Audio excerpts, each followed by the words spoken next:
Welcome to the Dice Tower, a series of video reviews about board and card games. Here are your hosts, Tom Vassell and Sam Healy.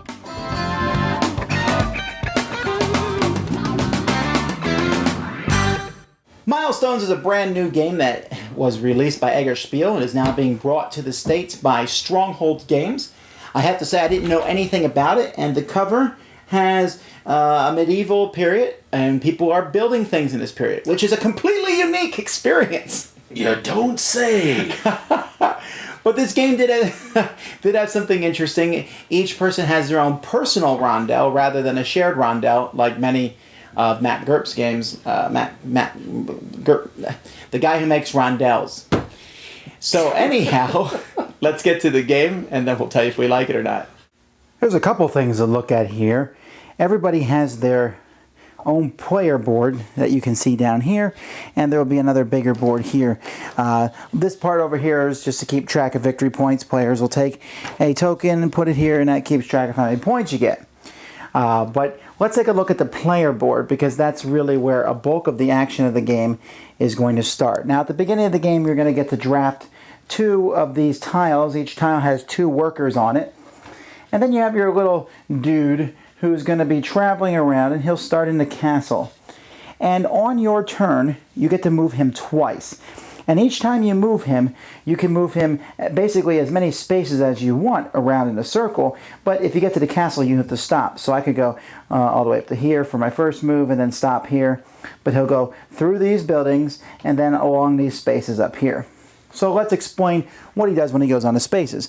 If he goes up here to these, that's what he'll get. Here you get a coin, here you'll get a stone cube, here you get a white cube, another gray cube. However, if I'm here and I move all the way to this one and take a gray cube, I will have passed another gray cube, so I will take 2 gray cubes.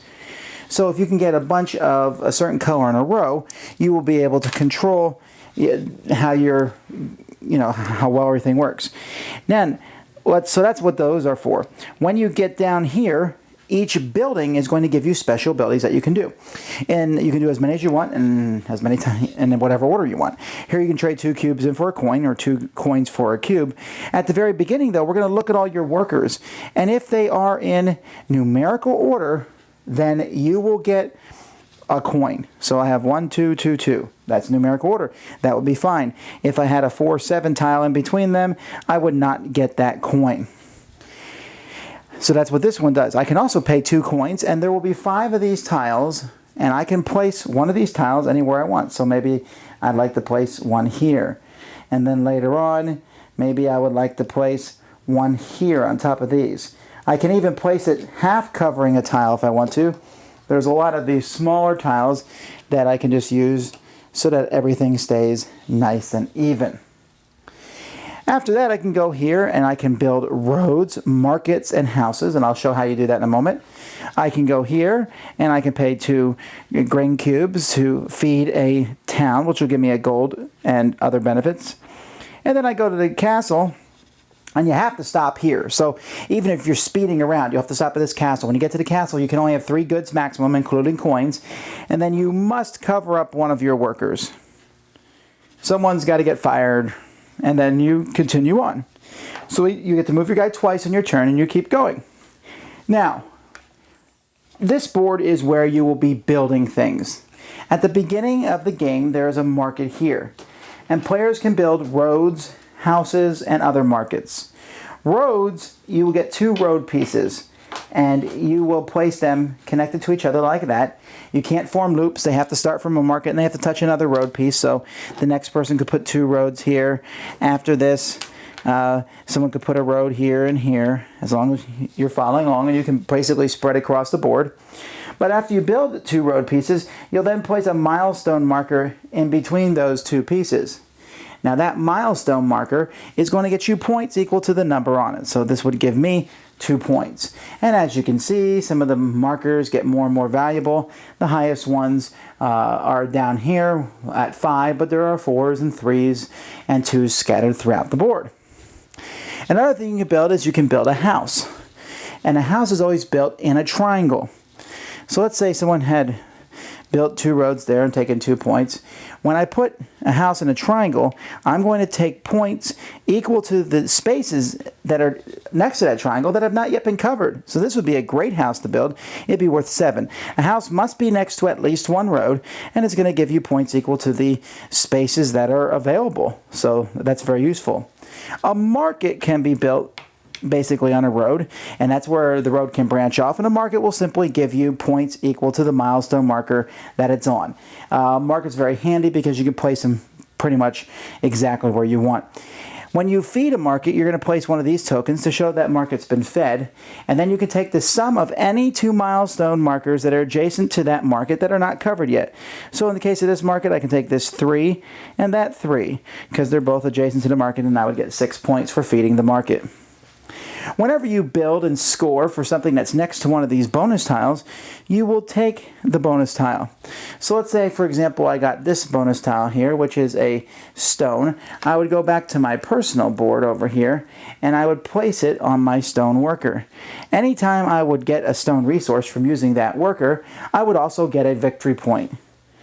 And so that's very handy, and you can get a lot of victory points with these bonus workers. There's bonus workers for each of the different workers scattered at different spots throughout the board, and at the beginning there's bushes to show where those workers start at.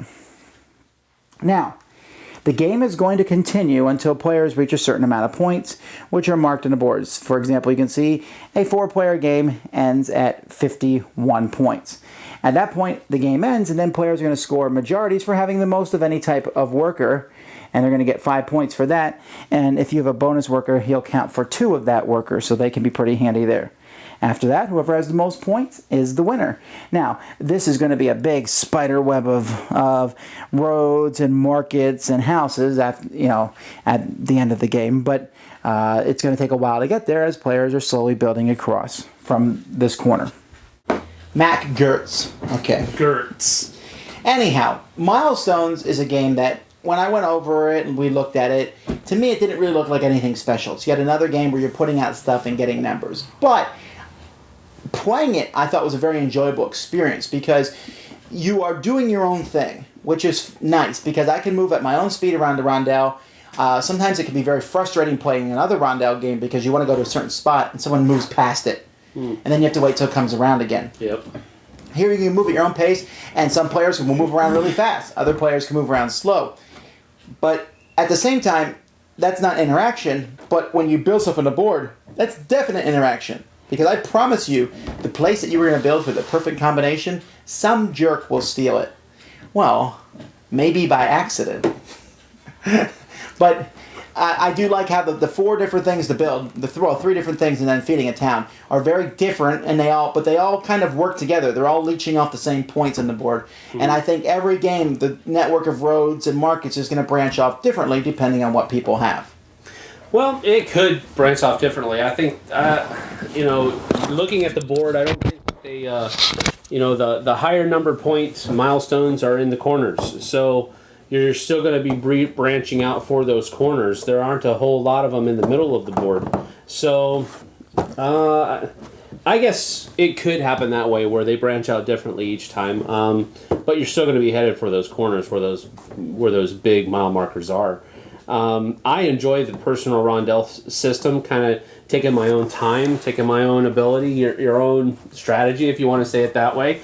I liked also the aspect of hiring and in essence, having to fire sometimes some of those workers. I don't think that's been visited much. Well, it was nice because it keeps someone from building the perfect setup and then keeping that forever. Yep. They're going to have to break it up at some point. Although there were ways that you could keep the engine going, but you had to specifically do that. You just couldn't set it up and then let it sit there and do its job. You had to actively keep that thing working. It can happen, but just remember that one guy had the gold and it's really easy to set up a nice engine. Now, I don't understand why the numbers have to be in order. That makes sense mechanically, thematically. It's kind of just a wonky rule, I think. Yeah, it doesn't make sense thematically. I think it's to make it so that it's harder to set up a really awesome engine. I'm pretty sure that's what it is. Yeah, probably so. And you don't have to go for those big engines either. I mean, they're nice, I guess, but but you can win the game without a big engine, without a big resource or point producing engine. Building at the right time in the right places. Right. Yeah. This game is not a turn this into this, into this, into this victory points. Basically, it's buy resources and then use those resources to get victory points. It's very straightforward, and so this is what I would call a medium weight, even lighter weight, maybe Euro game. It's something that, and for that reason, I tend to be more forgiving a theme because it's just so easy going to play. Right. So while the theme on this one is a big yawner for me, the game itself I found very pleasant. So I'll easily give this one a thumbs up. I guess a rake, an olden rake up. Just one? Yeah, just one because I liked it, and it's one bordering on two. I didn't love it, but I thought it was a unique thing. I really liked having the thing in front of me, and I liked building off other people's in the middle. It got to the point where sometimes I wouldn't watch other people when they went because I knew they were going to build where I wanted to. But you could also watch where people are on their own little town and say, oh, okay, no one can build for a while, so I found that's what I'm going to do. A lot.